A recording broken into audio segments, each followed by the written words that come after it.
Yo, Disky fam, the 2025 MTN8 kicks off in just a few days. The battle for that 10 million Rand prize is on. Here's your lightning fast preview. Quarterfinals hit Saturday, the 2nd of August. Orlando Pirates versus Poliquin City at Orlando Stadium 3 o'clock, and Sekukun United versus TS Galaxy at Peter Mokaba 6 o'clock. Sunday, the 3rd of August.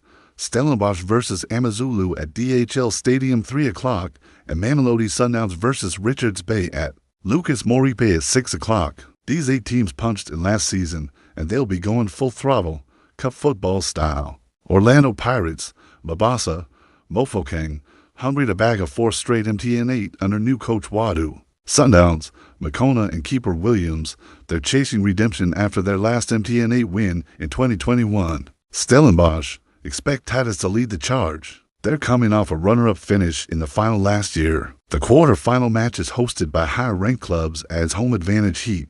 This tournament is always Waffa Waffa. MTN8 kicks off the season with intense knockout drama. Every minute counts. Semifinals are over 2 legs. More matches mean more chances for underdogs to shine. Expect fireworks. So fam, mark your calendars for the 2nd to the 3rd of August. MTN8 Madness is back. Who are you backing? Drop your hot takes. Follow Disky Verse. Let's go.